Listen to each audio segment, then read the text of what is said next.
everyone and welcome to the latest edition of This Racing Live. We're here at Frenchman's House in Lambourn, the temporary first home to the training career of Harry Derham. It could scarcely have started better with 4 winners from his first 15 runners. Here's what else is coming up. I felt confident that I had good people around me to help. You couldn't possibly do something like this alone. I mean, I'd still be trying to fill in my licence application if I was doing it alone. About 3 weeks out, he said, my plan is that Seymour will run first and I think you'll win. He's obviously starting a new business and starting a business from scratch, and there's a lot more to it than just training the horses. It's sad because we worked together, we lived together, you know. Suddenly my best friend was wasted away in front of me. It was horrible. It was really good for one's mind set to have, or not to have to get up and come and see the horses, and that was a bit of therapy for me, certainly. Your training career now has taken you to Lambourn. Was being in a busy training centre particularly important to start out, or not necessarily? No, not necessarily. I mean, originally I thought that I was going to be in Boxford, where my sort of new yard is going to be, so I never considered it. And then in the summer, sadly, the planning side of things for my new yard was taking longer than I think anyone had anticipated. I think the cost of living crisis and a war in Europe probably didn't help the fact that the price of everything went up. So it became quite clear that my yard wasn't going to be ready this season. And I think just by luck, more than anything, Sheen Murphy had his yard was sort of empty, and he was looking for a tenant, and basically had a meeting that said we could be here a couple of months, we could be here 12 months. And he has been extremely accommodating. Why was it important to start now? Whenever I started, whether it be now or 5 years' time, there would always be something to, if you were negative, to make you think, oh, well, maybe perhaps now is not the time. But actually, I think as long as you're taking calculated risk and it's not reckless, then we were going to be all right. And I felt confident that I had good people around me to help. You couldn't possibly do something like this alone. I mean, I'd still be trying to fill in my licence application if I was doing it alone. So, you have to have a really good team, and I felt that I did have that. I'm young, I'm very enthusiastic, and I think also an element of it is that I don't have a tie at the moment. I don't have a wife or 2 children that I have to provide for, which adds extra pressure. It's just me. And now obviously my family and the people around me have supported me massively, but if I mess it up, it's, I'm not hugely changing people's life that rely on me. So I think that frees you up a little bit. So it just felt like a good time to do it, and just very excited by the whole challenge, really. When we started the project, it seemed expensive, but it seemed sort of doable. The support that Harry's had from a whole group of people has been fantastic. So, it's not easy, and I don't suppose it will be, and we're only in its infancy at the moment. So I think it's going to be tough, but he's got some great owners already, all of whom I think understand the journey we're on. You've just got to, hit and hope. Thank the Lord, he's got away to a decent start, so hopefully we'll get some support as we move forward. Of course you worry. I worry massively about the costs, the staff costs of the houses, the heating, all those things. But then I think to myself, well, is there ever a right time in life to start? We didn't plan it this way, we didn't know this was going to happen. And obviously the building costs with Harry's new venture, to say that they've increased would be an understatement again, but I feel like we're in it now. We can't turn back, so we've just got to go with it and hope that things improve for everybody. He took me out in the truck one day and showed me a picture, and it was just of a derelict track. And he said, I'm going to train her one day, and I sort of laughed at him and said, okay, yeah, if you say so. And then probably a year later he said, I'm going training. And what do you think? And I said, well, when do I start? And I sort of always knew that I wanted to go with Harry and to help him out, and we always got on well and had a good understanding of each other. I didn't think it would happen this quickly and all go so well, but it's brilliant that it has. He probably had the best job in racing, I would guess, as Paul's assistant. I couldn't believe when he gave up as a jockey. I was thinking, that'll be all right, you make a nice living, he's pretty good at this, we'll be fine. So when he changed horses, so to speak, and decided to have a go at this, you know, you get two sides of it, don't you? There's the parent side, and then there's the punter side, if you like, that thinks, oh, this will be a good journey. It'll be something interesting. So yeah, you know, we just try and support him, you know, and the real good bit for us is the fact that Amy's worked with me for a long time, and the fact that she joined Harry has really given us Julie and I a bit of a boost in the fact that they're in it together, and you know, she'll be a massive support to him. I think obviously we've been involved in horse racing all our life, so we've seen the inside, having been at Paul's stables. We know what's involved, so I think it was an element of it's not totally jumping into the unknown, but obviously there is so much to it, and I think even having started Do Mine Role now and Harry training, we're still learning about things that you wouldn't necessarily think about having to do beforehand. So yeah, obviously there's an element of nervousness, and it's a new business. We're all jumping into the unknown and starting from scratch, but it's been an absolutely dream start. The horses are running well, and that makes it all worth it. The 5 a.m. starts and all of the challenges that you face along the way when we're getting the results that we have, and I mean, Boxing Day was just an absolute dream, so you think, wouldn't it be amazing if that happened? But for that actually to have happened, and then it could have continued the last few weeks with the winners we've had, and just seeing our owners so happy as well. We're so grateful for those owners to have supported us from the start, and for them to have come on the journey with us. When we have a great results, then it's absolutely amazing. As they head to the final flight, See Lot More Business and Paul O'Brien sails over the final flight with a 6-7 length lead from Move It Like Minnie in second, who's no match for this leader, and See Lot More Business, Paul O'Brien, Harry Derham in the colours of his mother, Julie Derham. What a start to his training career for Harry. The hours that led up to the race, just take me through them. I remember saying to Rupert on that morning, I said, it's funny how you've waited for a day for so long, and you've wanted it to come for so long, and now it's here. You're like, you didn't want it to happen almost. And then yeah, went racing. And Joe, who took the horse racing with me, he's a great mate of mine. We got there and he said, right, go away, leave me alone. I'll see you in the pre-parade ring. It was actually an easy watch, to be honest. It was we thought we'd run very well. We expected a good result, but you never quite know till you've run any horses where they are fitness-wise and things like that. But Paul just came out and said, oh, there's not much pace. Lots of people want to sort of be third or fourth, but nobody really wants to go make the running. I said, well, I'm very relaxed if you want to do it. You know, I knew that See Lot More Business would enjoy that. And I think the most relaxed I've been all day was when the tape went up and they just got on with it then. It seemed like it was a long time coming. For weeks we knew that hopefully Boxing Day would be the first runner, but we didn't know where. And we didn't dream it would be Huntingdon, because our local track is Wincanton, where Jeff and I are both involved, so that's where we thought we were going anyway. And then it didn't work out for Wincanton, so I think it was probably only a week before we knew it might be Huntingdon.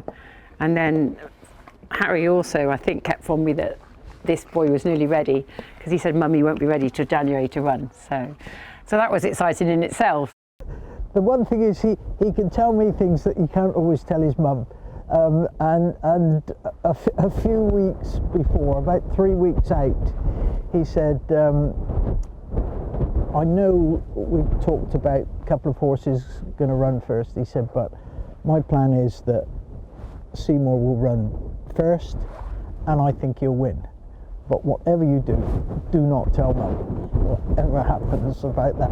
So the pair of us often get told off about saying things in confidence, but that one came off royally. So it was great. It was great for everybody. The difference between being an assistant trainer and being a legit trainer, what is that difference?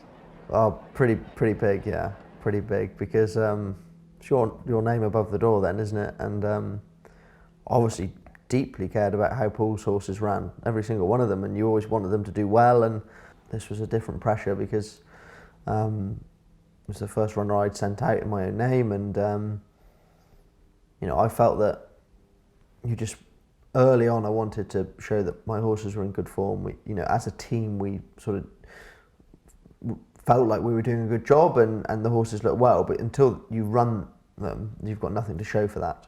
And so I was just dying for my first few horses to make a good impression, and yeah, that day at Huntingdon was really, really special. I'll never forget it. As if it could be topped anymore, then training a winner for a syndicate which involved his granddad. Yeah. So that was the nice thing for me was that they were all Wincanton people. You know, Joe Hepburn, who was an ex-chairman there. You know, a couple of ex-directors, granddad, a couple of you know, it was just the perfect mix of people in that syndicate, and they got a great result. And I mean, there's a couple of, I'm sure you've seen the videos from Wincanton. They're very amusing. Amy tells me they got lots and lots of hits, or whatever you call the coverage. So yeah, it was a lot of fun. Probably one of the best days in racing I've had. I've led up a Cheltenham Festival winner, and I've led up in the Grand National, and I think Beyond Redemption probably the best day for all the hard work that we put in. It was amazing to see him win, and my nan's got a share in him. And then obviously Harry's granddad, who I've got on with for so many years. It was just a brilliant day, really good day. I think a lot of people think initially it's the horses that are going to play the main part, but it's a two-pronged thing, isn't it? It's the horses and the team that you managed to assemble around you. And how important was it for you to have a kind of a blend of experience and youth in there as well? Well, I spent a good bit of time working on a team of people. I've got, I suppose, headed up by my sister. She hadn't worked with horses for a little while, but I wasn't worried about that at all. And she obviously knows me extremely well. She's incredibly bright, and so she was always going to pick everything up that she needed to. And she's been a massive part of it, because there's been lots of evenings at 9:30 in the evening we've still been working, and we've said, right, well, we better just get these bits and bobs done before we finish for the day. And you're not going to get that with just anyone. You know, she's very invested in it. Harry kept teasing Amy that maybe would she come and work for him, and obviously she worked for Jeff before in Jeff's insurance business. So you know, it's a double-edged sword really, because Jeff lost her and Harry gained her. But for me, and I think obviously for Jeff as well, to have them both involved is huge. That hopefully they can build something together. Yeah, it's fabulous for us to see them working together, because they do work very well. They get on well together, which I think sometimes for siblings can be quite unusual. In my operation, 80 did 80% of it, and I did, she'll say, maybe 10, and somebody floated around with the other bit. And of course, when she was going to work for Harry, he pretty much made that clear as well, that it's the 80-20 rule. I'll train a few horses and you'll do everything else. So now I'm off to rugby clubs and cricket clubs and all those sorts of things, charging up and down the motorway, which yeah, it's what we do. So yes, she's a loss, that's for sure. I did say to him, I was like, well, if you want me to come work for you, like, what exactly do you want me to do? And first he said, basically everything other than train the horses. But no, we had a chat through what the role will look like, what he needs me to do. Obviously for Harry, he very much knows what he's doing in terms of training horses, and he's learnt all of that stuff. But he's obviously starting a new business and starting a business from scratch, and there's a lot more to it than just training the horses. So that's why he wanted my help. So yeah, we had a chat through what the role will look like, if you like. From all the time I spent at Paul's, the thing I thought was most important to Paul's operation was Clifford. Lots of very talented jockeys, you know, assistants like Dan Skelton and Harry Fry and Tom Jonathan, you know, lots of really good people around the place. But the one constant was Clifford, because he's an absolute superb guy, and Paul knows that if he has to leave, the yard runs just the same because Clifford's there. And so I was very, very keen that when I started, I wanted to try and have a Clifford Baker. I mean, mum and dad have been a massive part of my life all the way through. We're very, very lucky, me and Amy, that we're still very close to them. Dad, I speak to about pretty much everything. He's great for advice.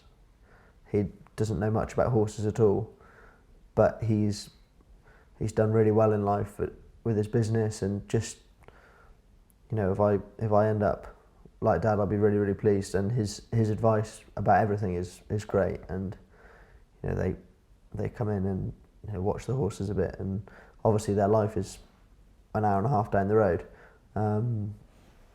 But yeah, they've been an amazing support, and I wouldn't have expected any less, but I certainly don't take it for granted. I think Amy and I are both very lucky that we get on so well with them.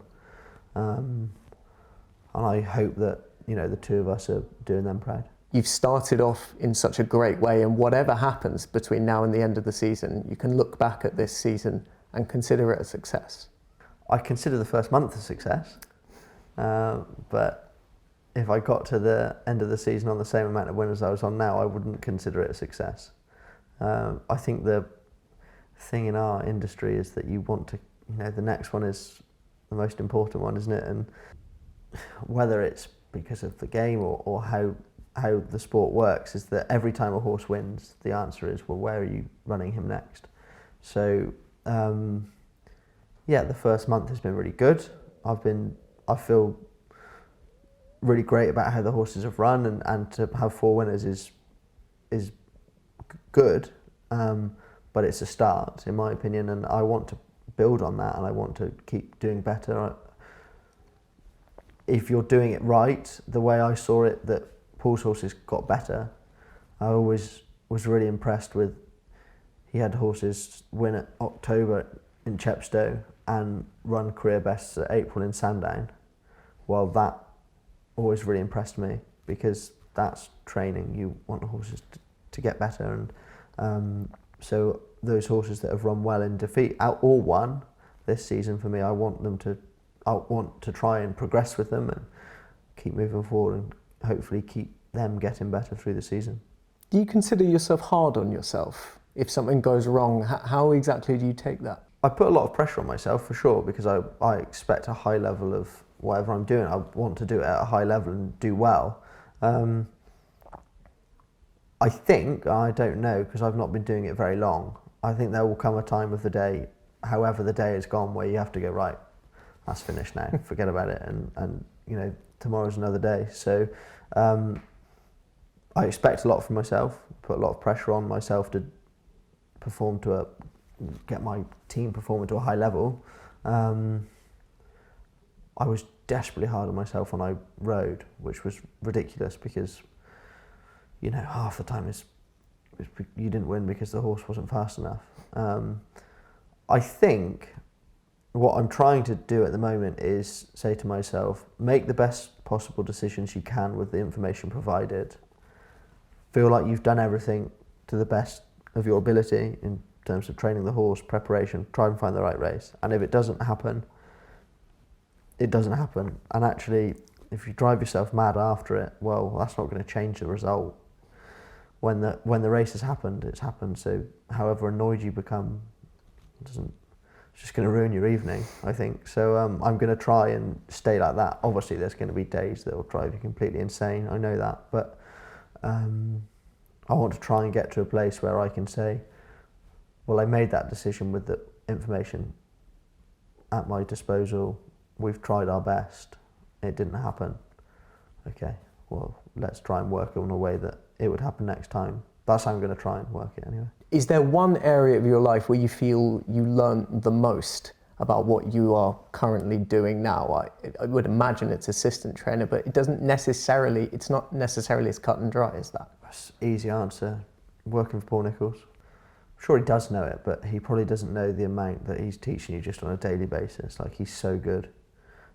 It's only you step away, and like, I've watched, like, you know, cheered him on all these Saturdays through the autumn and winning all these races. Like, you realise how good he is. But like, the education you get in Ditchit is unbelievable. Working with the people you do, and the whole thing keeps moving forward because of him.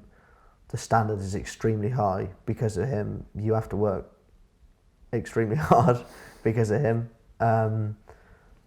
and that rubs off on you if you're listening. You know, I spoke to Paul at length about doing what I'm doing now, and I think he summed it up quite well. He said, well, if you've been listening, you'll be fine. And he's right, like he's so good at it. You know, if you wandered around with your eyes closed and ditch it, you'd still learn plenty.